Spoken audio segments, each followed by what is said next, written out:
তো বন্ধুরা আবারও চলে এসেছি নতুন একটা রেসিপি নিয়ে। আপনারা দেখছেন গ্রামের মেয়ে রান্না ইউটিউব চ্যানেল।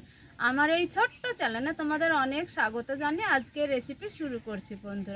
বন্ধুরা আজকে আমি এঁচোড়ের রেসিপি তোমাদের সঙ্গে শেয়ার করব। আশা করছি এই রেসিপি খুব ভালো লাগবে। একদম শুরু থেকে শেষ পর্যন্ত আমাদের সঙ্গে থাকো, স্টেপ বাই স্টেপ দেখতে থাকো।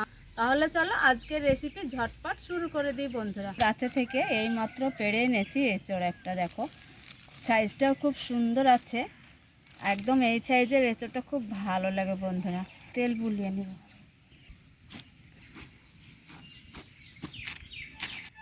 এই যে দেখো এঁচোড়টা এইভাবে কেটে নিয়েছি মাছ বরাবর। এবার আমি ফালি ফালি করে কেটে নিব এঁচোড়টা।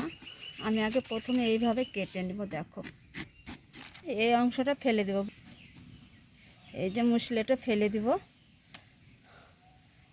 ওই অংশটা শক্ত হয় বন্ধুরা, ওই অংশটা ফেলে দিলে খুব তাড়াতাড়ি সেদ্ধ হবে। এই যে দেখো একটু মোটা মোটা সাইজের কেটে নিব, এইভাবে একদম মোটা মোটা করে কেটে নিব।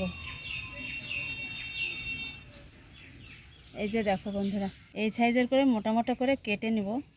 এঁচোড়টাই খুব আঠা। আর এইখানে দেখো আমি একটা পাত্রতে হলুদ জল ঘুলে নিয়েছি। এই হলুদ জলে এবার কেটে কেটে রেখে দেবো বন্ধুরা। এইভাবে এঁচোড়টাকে আমি কেটে বেছে জল পাল্টে হলুদের জল করে করে ধুয়ে নিয়েছি বন্ধুরা। আজকে আমি ঝোল ঝোল এঁচোড় তৈরি করব রান্না বন্ধুরা। তার সাথে থাকবে দুটো আলু দিয়ে দেব। তো চলো একদম উনুনের কাছে যে তোমাদের দেখাচ্ছি যে কি কি মশলা দিয়ে এঁচোড়টা রান্না করব। আগে প্রথমে তোমাদের মশলা দেখাবো বন্ধুরা। চুলাতে একটা কড়া বসিয়ে দিয়েছি। কড়াতে কেটে রাখা এঁচোড় আর আলু এই যে দেখো দিয়ে দিব হলুদ বন্ধুরা, দিয়ে দিব স্বাদ বুঝে লবণটা। এইখানে একটু 5 রকমের মশলা একসঙ্গে করে বেটে নিয়েছি বন্ধুরা। আর এইবার দিয়ে দিব সামান্য 2 থেকে 3 চামচ মতো সরিষার তেল। খুন্তি দিয়ে খুব সুন্দর করে আগে মিশিয়ে নেব, জল ছাড়া এইভাবে একটু মিশিয়ে নিতে হবে। মিশিয়ে নিয়েছি। এইখানে আমি কিন্তু জল ছাড়া এইভাবে ভাপিয়ে নেব। হাত ঝাড়া সামান্য একটু জল দিয়ে দেবো, 1 বাটি মতো জল দিয়ে দেবো। এই যে দেখো ছোটো বাটির 1 বাটি মতো জলটা দিয়ে দিয়েছি। এইবার কিন্তু ঢাকা দিয়ে আমি ভাপিয়ে নেব খুব সুন্দরভাবে, যাতে অল্প জালে ভাপিয়ে নেব বন্ধুরা। এবার দিয়ে দেব ঢাকা। এই যে ঢাকা দিয়ে এইবার চুলাতে জাল দিব বন্ধুরা। আমাদের সাথেই থাকো। সেদ্ধ করে নিয়েছি। আর এই যে দেখো এঁচোড়টা এই যে সেদ্ধ হয়েছে, দেখো একদম একটু ডাট ভাবে সেদ্ধ করে নিতে হবে। এই যে দেখে বুঝতে পারছি সেদ্ধ হয়েছে। এবার আমি একটা থালাতে তুলে নিব বন্ধুরা। এঁচোড়টা তো ভাপ দিয়ে ঢেলে নিয়েছি। কড়া পরিষ্কার করে চুলায় বসিয়ে দিয়েছি। এইখানে দেখো বেশ কিছুটা শুকনো লঙ্কা দিয়ে দিয়েছি। লঙ্কাটা সময় নিয়ে একটু ভেজে নিয়েছি। আর এইখানে চা চামচে 2 চামচ নিয়েছি জিরে। এই জিরেটা শুকনো লঙ্কা একসঙ্গে ভেজে নেব। 2 চামচের জিরে দিয়ে দিয়েছি, 2 চামচ মতো। আর এইখানে দেখো গোবিন্দভোগ চাল 2 থেকে 3 চামচ মতো দিয়ে দিব। আমি এখানে মাপ করে 3 চামচ গোবিন্দভোগ চাল নিয়েছি বন্ধুরা। এবার এই মশলাটা খুব ভালো করে ভেজে নেব। লঙ্কা জিরে গোবিন্দভোগ চাল খুব সুন্দর করে এইভাবে মশলাটা ভেজে নিতে হবে। ভাজা একদম হয়েছে। এবার একটা প্লেটে ঢেলে নেব বন্ধুরা। ওই গরম কড়াই দিয়ে দিব। দেখো এখানে 1/2 বাটি তেল নিয়েছি, এই দিয়ে দেবো। এইখানে দিয়ে দেবো সামান্য একটু জিরে ফোড়ন। আর দিয়ে দিব একটা তেজপাতা ছিঁড়ে দিয়ে দেবো।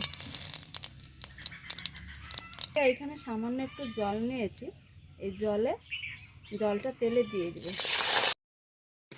তেলটা ফোড়ন দিয়েছি, দিয়ে তারপর আমি দেখো এঁচোড়টা দিয়ে দিয়েছি।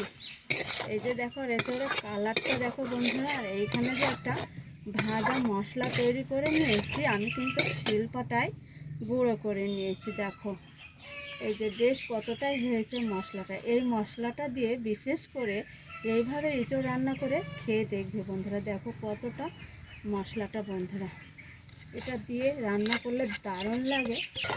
এইভাবে আমি এঁচোড়টা মশলা দিয়ে কষিয়ে নেব বেশ কিছুটা সময়। তো বন্ধুরা দেখো খুব সুন্দর করে কষিয়ে নিয়েছি। আর এই যে এই কষা কষা এঁচোড়টা খেতে কিন্তু দারুণ লাগে শুকনো শুকনো। তো এইখানে দেখো কিছুটা হলুদ আর শুকনো একটু লঙ্কা গুঁড়ো দিয়েছি কালারের জন্য। এবার এই জলটা দিয়ে দিব। এইভাবে একটু জল দেওয়ার পর কষিয়ে নিব, নিয়ে একটু ঝোল দিয়ে দেবো বন্ধুরা। ইঁচড়ের ঝোল বানাবো বন্ধুরা। তো এইভাবে একটু মশলা, ঘরোয়া মশলা তৈরি করে এঁচড়ের ঝোল বানাতে পারো বন্ধুরা। আর দেখো গা মাখা মাখা একদম গাঢ় ঝোলটা হয়, খেতে কিন্তু খুব ভালো লাগবে বন্ধুরা। এইবার দেখো আমি যতটা ঝোল রাখবো সেই পরিমাণে জল দিয়ে দিয়েছি বন্ধুরা। রান্নার সময় লবণ তো দিয়েছিলাম, আবারও লবণে একটু স্বাদে কম আছে, তাই দিয়ে দেবো লবণ। স্বাদ অনুযায়ী আবারও লবণ দিয়ে দিয়েছি। এবার দেখো চুলাতে মিডিয়াম আছে একটু আমি ঢাকা দিয়ে রেখে দিয়ে 5 থেকে 6 মিনিটের জন্য রান্না করে নিই।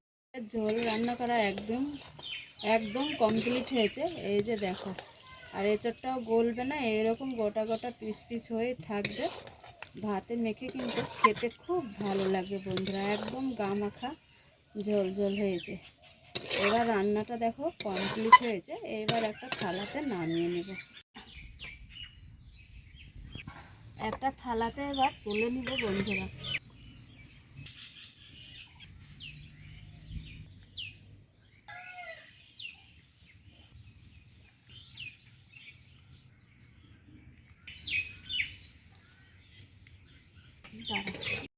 তো বন্ধুরা, আজকে এঁচড় রান্নার রেসিপি তোমাদের কেমন লেগেছে দেখো, কতটা লোভনীয় করে রান্না করেছি। এতটাই স্বাদ ছিল বন্ধুরা, কি বলবো। আমি এইভাবে এঁচড় রান্না করি তো আমার বাড়ির প্রত্যেক সদস্য কিন্তু চেয়ে চেয়ে খেয়ে নেয়। একটুকুনো থালায় থাকবে না বন্ধুরা, একেবারে সবটাই ফুরে যাবে ভাতের থালায় একবার বসলে বন্ধুরা। এতটা স্বাদ হয়, খেতে কিন্তু খুব দারুণ লাগে। এইভাবে যদি এঁচড় একটু গোবিন্দভোগ চালের গোড়া দিয়ে রান্না করা যায়, তাও সেই মশলাটা একটু ভেজে রান্না করতে হবে বন্ধুরা। দারুণ স্বাদ ছিল এই এঁচড়ের বন্ধুরা।